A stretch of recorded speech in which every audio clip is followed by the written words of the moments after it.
Today we will know about the Prophet Nooh alayhi salam. For better understanding I have divided the story in 3 parts. Part 1 of 3. Who was Nooh? The accounts of the flood in the Jewish and Christian traditions acknowledge Noah as being a righteous man in a world crushed under the weight of sin and disbelief. The Quran and the sayings of Prophet Muhammad, may the mercy and blessings of God be upon him, teach us that Prophet Noah was a beacon of hope among the descendants of Adam in an era where sin and lawlessness had overtaken the people. Mankind had been one community believing in the oneness of God, but confusion and deviation had crept in. Noah was a calm, patient man who called his people to return to the worship of the one true God. He was an exceptional speaker, enjoining those around him to leave the worship of idols, and to hear his warning of a terrible punishment for those who venerated idols and statues. And indeed we sent Nooh to his people and he said, O my people! Worship God. You have no other God but him. Quran chapter 23 ayah 23. Narrated stories about the mysteries of life and the wonders of the universe. He described how the day, which gives sunlight and activity, followed the night that gives coolness and rest. He spoke of God, the divine creator who owned heaven and earth, and he pointed out the wideness and beauty of the earth. Nooh explained that the creation of the world was for the well-being of mankind, but that man also had an obligation to understand this and direct his worship to God, not false deities.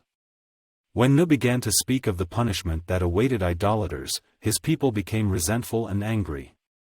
1. How idolatry began. Prophet Muhammad informed us that there were 10 generations between prophets Adam and Noah.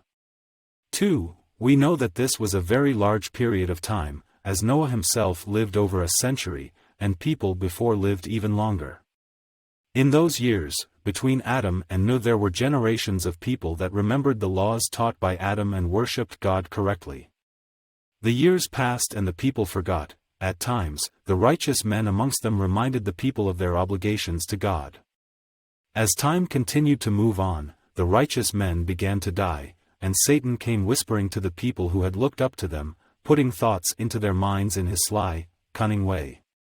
Satan inspired the good people to make statues of the righteous men. In this way, Satan said, they would remember the righteous people and thus remember to worship God. The good people built statues in their meeting places and their homes, and Satan left them alone until everyone had forgotten the reason the statues existed.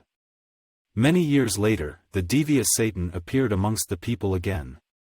This time suggesting that they worship the idols directly. An authentic narration of Prophet Muhammad sums up the beginning of idolatry in the following way. Ibn Abbas, a close companion of the Prophet Muhammad, said, the names of the idols formerly belonged to some pious men of the people of Nooh. And when they died, Satan inspired their people to prepare and place idols at the places where they used to sit, and to call those idols by their names.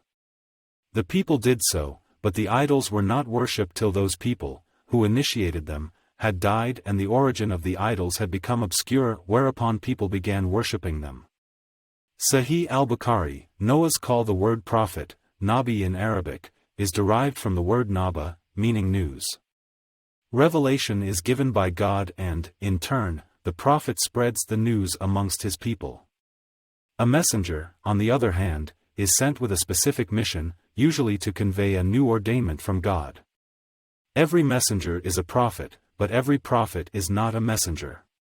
3. Since this was mankind's first deviation from the correct worship of God as taught by Prophet Adam, God, in his infinite kindness and mercy, fulfilled his promise to Adam to send messengers as guidance for mankind. God sent Nooh, the first of his messengers. For Abu Hurairah narrated that the Prophet Muhammad said, on the day of judgment, the people will come to Nooh and say, O Nooh, you are the first of the messengers sent to earth, and God called you a thankful slave. Sahih al-Bukhari. Worshipping anything other than God has grave consequences, the least of which is a lack of freedom, for Satan enslaves man, destroys his mind and renders him unable to distinguish between right and wrong. When Nooh warned his people of the torment that awaited them if they did not give up their idolatry, his warning fell mostly on deaf ears. Nooh explained Satan's deceit, but his people turned away and refused to listen. Nooh warned them day and night, he announced his message in public and he spoke quietly to people privately, yet all, but a few, denied his words. Nooh cried out to God. He said, "O my Lord!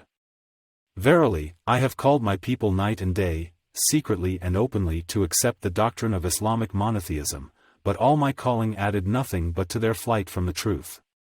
Verily, every time I called unto them that you might forgive them, they thrust their fingers into their ears, covered themselves up with their garments, and persisted in their refusal, and magnified themselves in pride."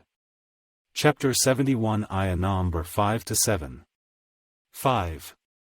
Those who responded to Nooh's call were the weakest and poorest of his people. The leaders and those with power responded arrogantly and rejected the call. They said, "Verily we see you in plain error." Chapter 7 Ayah 60. Nooh continued to appeal to his people, day after day and year after year. For 950 years he endured their taunts and mockery.